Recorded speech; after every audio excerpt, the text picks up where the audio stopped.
নমস্কার দর্শক বন্ধুরা, মা অন্নপূর্ণা নার্সারি থেকে সকলকে স্বাগত। আজ কত লিচু দেখে নেই। মুজাফফরপুর বোম্বাই লিচু, মুজাফফরপুর বোম্বাই লিচু কীরকম ধরতে পারে যাদের আইডিয়া নেই তারা একটু দেখে নিন। এই দেখুন, এই এক এক মুঠায় এই যে একটা ডালা, এই যে একটা ডালা, এই যে, আর এই একটাই মুকুল, এর মধ্যে কি পরিমাণ লিচু ধরেছে। এই যে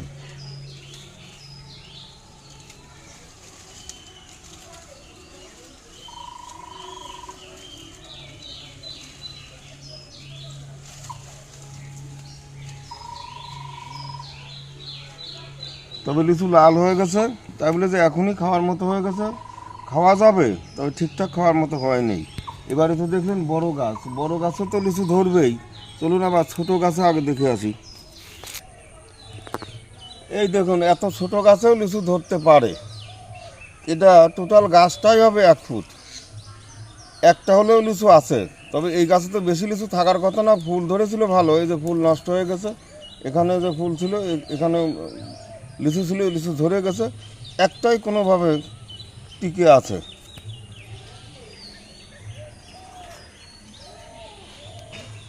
এ গাছটায় 2টো ডালা, তার একটা, এটাও 1 ফুটের 2-1 ইঞ্চি বড়, এটা একটা ধরে আছে। এবার লিচু, অনেকে জিজ্ঞাসা করেন লিচু কত রকম। আমাদের এই এলাকায় লিচু এখন পর্যন্ত 4 রকম আমরা দেখছি, 4-5 রকম দেখছি। আমার কাছে 4 রকম আছে। এইটা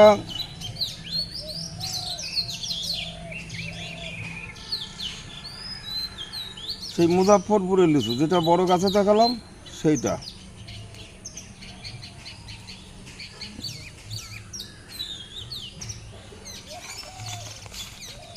আমরা শুনেছি বিহারের মুজাফফরপুরে যে লিচুটা বেশিরভাগ চাষ হয় সেটাই সবচাইতে ভালো। আর শুধু মুজাফফরপুরে লিচু চাষ হলেই যে সব লিচুই ভালো হবে তা এমন কিন্তু না। যেমন একই গ্রামে বা একই পাড়ায় বা একই অঞ্চলে ভালো লোকও থাকে, খারাপ লোকও থাকে, ওই রকম কিন্তু সে মুজাফফরপুর এলাকাতেও খারাপ লিচু থাকতে পারে। তা এবার এইটুকু আপনাদের চিনে নিতে হবে, এটাও সে মুজাফফরপুরের লিচু। এবার বলবেন ওটা লাল হয়ে গেছে, এটা লাল হয়নি কেন? যে লিচুটা মানে সবচাইতে বেশি ভালো সেটা একটু দেরিতে পাকে, আমার এইটুকু যা জানা আছে। আমার এখানে যা আছে কোনোটাই একেবারে খারাপ না, সব ভালোর মধ্যেই পড়ে। তার মধ্যেও আবার ভালোর মধ্যেও কম বেশি আছে। এটা দেখুন একেবারেই মানে সবুজ, ওর থেকে কম করে 15 দিন পরে এইগুলি পাকবে। কত রকম জাত, মুজাফফরপুরের মধ্যেই দেখলেন 2 রকম। এখন কোনটা বেশি ভালো কোনটা বেশি খারাপ সেটা না খেলে বোঝা যাচ্ছে না। আর এই একটা আছে আমাদের দেশি লিচু বলে আমরা চিনি, এটা সবার আগে আগে পাকে বাজারে এখন পর্যন্ত, বা আরও 7 দিন আগের থেকে যে লিচুগুলি লাল রঙের বাজারে বিক্রি হচ্ছে সেটাই আমাদের দেশি লিচু। এই দেশিটাই বীজটা বড় হয়, শ্বাসটা কম হয়, হালকা টক থাকে। ওর মধ্যেও আবার ভালো মন্দ আছে, ছোটো বীজও আছে, শ্বাস বেশিও আছে, ভালো মিষ্টিও আছে, টকও আছে। সেগুলিও মানে গাছ দেখে চেনার উপায় নেই। যদি আপনার ভালো জাতের পেয়ে যান তাহলে ভালো, আর না হলে পরে সেটা সেই বড় আতেই হবে। এটা আমাদের সেই দেশি লিচু।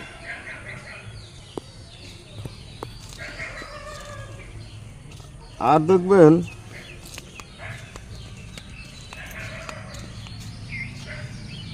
আতা লিচু,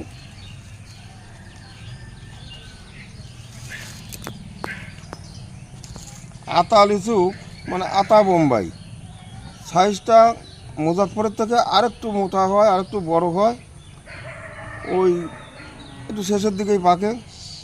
ওর বীজ একেবারে ছোটো, বেশ ভালো লিচু, ভালো মিষ্টি। এর পাতাটা ছোট, আর মুজাফফরের পাতাটা লম্বা, এটাই চিনবেন। বেশ লম্বা, তেজপাতার মতো লম্বা, মাথাটা সোচালু, সরু সরু মাথা, সেটাই হচ্ছে মুজাফফরপুরের লিচু। তার মধ্যে আবার ভালো মন্দ আছে, সেটা আলাদা ব্যাপার। আর যেটা আতা বোম্বাই সেটার পাতায় দেখুন ছোট ছোট, এই ছোটো ছোটো হয়। মুজাফফরপুরের লিচু পাতা আমার সোজা থাকে, আর এটা একটু পিছনের দিকে বেঁকা হয়ে যায়। এই হচ্ছে আতা বোম্বাই। আর এখন আবার কয়েক বছর ধরে নাম শোনা যাচ্ছে চাইনিজ লিচু, মানে চায়না থ্রি শুনেছি ভালো, ভিডিওতে দেখেছি ভালো। এখনও আমি মাদার করেছি, সেটা লিচু একবার ধরেছিল, সেগুলি বড় হওয়ার আগেই শেষ হয়ে গেছে। এবার গাছের জঙ্গল হয়ে এবার লিচু ধরে নেই। এই যে এটা আমার সেই চায়না থ্রি বলে মাদার কেনা।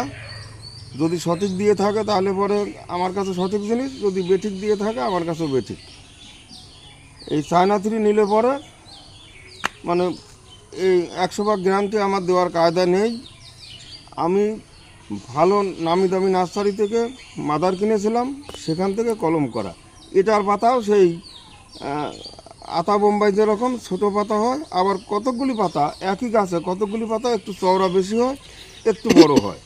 যে সময় গাছের শক্তি ভালো পায়, পোকামাকড় লাগে না, সেই সময় পাতাটা চওড়া বা বেশ লম্বা হয়ে যায়। আর বাকি সময় এরকম ছোটো হয়ে দেখুন একটু নিচের দিকে বেঁকা হয়ে থাকে, পাতা ছোটোই। এখন সেই আতা বোম্বাইকেই চায়না থ্রি করেছে নাকি আসলেই চায়না থ্রি আলাদা আছে, এটা আমার এখনও জানা নেই সঠিকভাবে। এইবার আমরা এখনও আমি যা জানি তাতে লিচু পাকে নেই, খাওয়ার মতো হয় নেই। তবু কীরকম টক মিষ্টি কীরকম সেটা দেখার জন্য আমি কয়েকটা লিচু পারবো।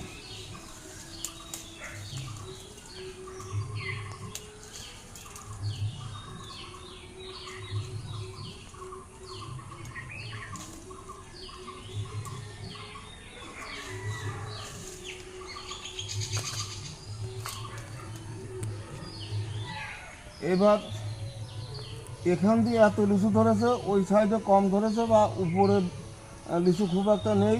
ফুল বেরোয়ছিল, ওষুধপাতি না দেওয়ার কারণে সব ফুল নষ্ট হয়ে গেছে। কোনো কারণে এখানে কিছু ফল টিকে আছে। আর যদি ফল টিকে থাকে, আমার বাড়ি হোক আপনাদের বাড়ি হোক, ফল টিকলে সমস্ত গাছেই এরকম লিচু হওয়া সম্ভব।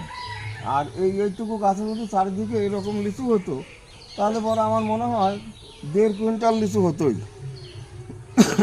তো যাই হোক, এখনও পাকার অনেক দেরি। বিচিটা কতটুকু মিষ্টি কেমন সেটা দেখছি।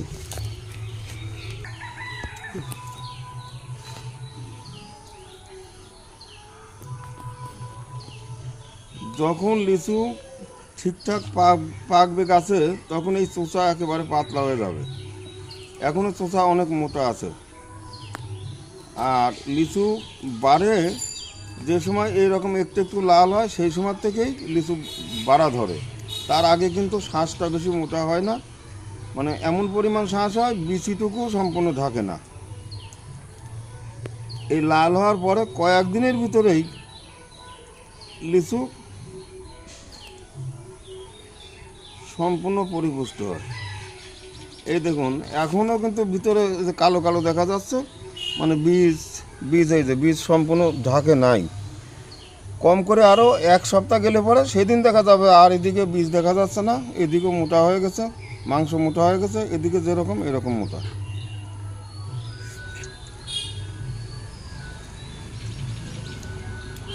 স্বাদ আছে দারুণ, তবে এখন যারা টক ভালোবাসে তাদের কাছে খুবই ভালো লাগবে। টকের পরিমাণ বেশি আছে।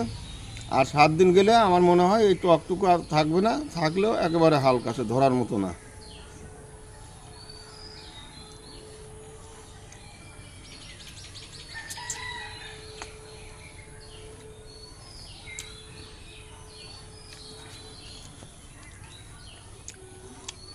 বীজটি এখনও মোটা আছে। লিচুর নিয়মে এটা যখন ঠিকঠাক পাকবে তখন বীজ ছোটো হয়ে যাবে আর শাঁস মোটা হয়ে যাবে। দর্শক বন্ধুরা, আজ লিচু নিয়ে আলোচনা করা হলো। যারা একেবারে জানেন না তারা অবশ্যই ভিডিওটা আগাগোড়া খেয়াল করে শুনবেন, আপনারা গাছ চিনতে পারবেন, লিচু সম্বন্ধে জানতে পারবেন। আর যারা একেবারেই নতুন তারা সাবস্ক্রাইব করে রাখবেন, আর একটু পারলে শেয়ার করে দিবেন, কারণ এই মা অন্নপূর্ণা নার্সারিতে কোন সময় কোন কোন ফল খাওয়া বা দেখানো, ফলের সাইজ কেমন, কী পরিমাণ ধরেছে, গাছ আমরা কিভাবে মাটির থেকে তুলি, মাটির থেকে বসাই কলম করি, সব কিছু দেখানো হয়। সব কিছু আপনারা জানতে পারবেন, শিখতে পারবেন। যাদের শেখার ইচ্ছা আছে তারা অবশ্যই সাবস্ক্রাইব করে রাখবেন। আজ এখানে এ পর্যন্তই, নমস্কার।